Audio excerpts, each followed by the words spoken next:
First thing we're going to do in the card that we're making today is we're going to use the on film framelit dies, and we're going to cut out one frame in Very Vanilla, or just any piece of scrap cardstock that you have lying around, and one piece in the Gumball Green. So I have my magnetic plate on here, and I am going to use that to just snap it into place. There we go, wind it through one. So on the Gumball Green, it's not so particularly important as to where you place it, because we're just going to take it out. You need to be a little careful when you take this off. There are holes to poke through. I've found that I haven't needed those, just if you use a little bit of care when you take it out. So there's the frame. With the Very Vanilla or your scrap piece, you want to kind of place it in the middle, so that because we're going to use it as a mask. Turn the handle. Now that's perfectly normal. I'll just pop the big shot to the side.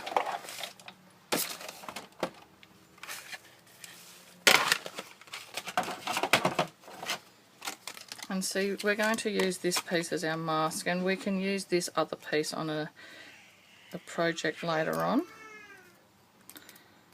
Don't know whether you can see it on the video, but it embosses as well as cuts, so it's really quite cute and quite versatile. So this is my card base, my 14.8 by 10.5, folded in half and scored. I'm just placing the mask over the top, and I like to use washi tape to adhere it.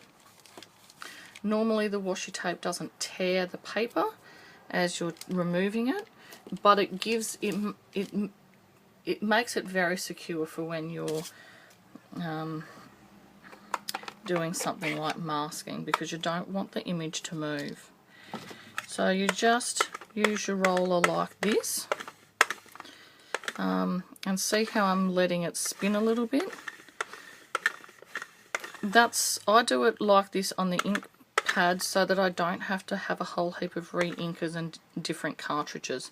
So this is my cost-saving method. I also like to secure these in the handle with the top of the image pointing towards the fingers and the base of the image where the thumb is, and that way you'll know that the image is the right way up. So if you get down here,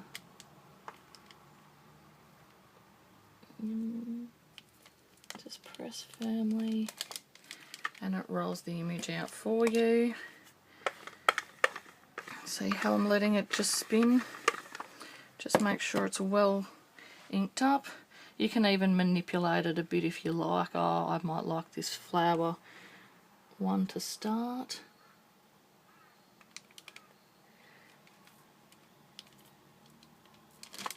There we go.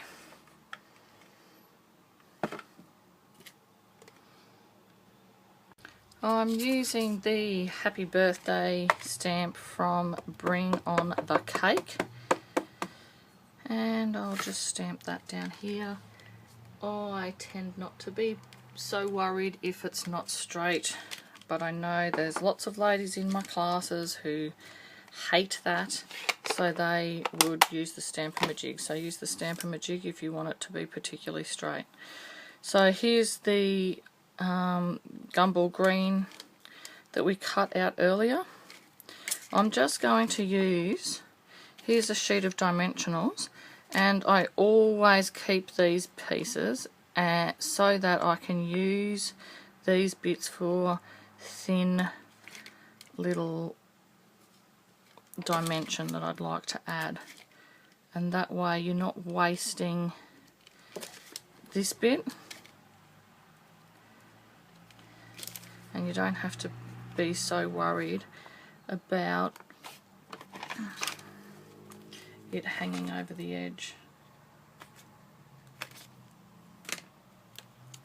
So I'll put a bit of a bigger bit down along here. Realistically, you don't need this much, but you know, have as much as or as little as you like. It's up to you. Some people don't like having a lot either, especially if they're sending it in the post. It's probably better if you're sending it in the post to not have it so thick. There we go. One of the ladies in my classes uses her pokey tool to get up this, but she has very long fingernails, so if you have long fingernails you might want to use your, I call it a pokey tool, but it's actually called a piercing tool. So now that has a bit of dimension to it, I was just about to advise you against letting that happen. So you want to make sure that on the on the edge it's not going. See, I did it again.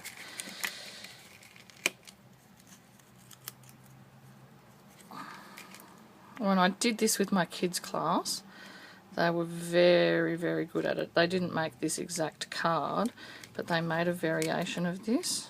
Oh, I've stuck it down too. And they listened to my advice, unlike myself, who's just trying to rush. So it's lining up at the top there, like that. See, so we've got the tops of the flames in. Oh, there we go. Should have just done it.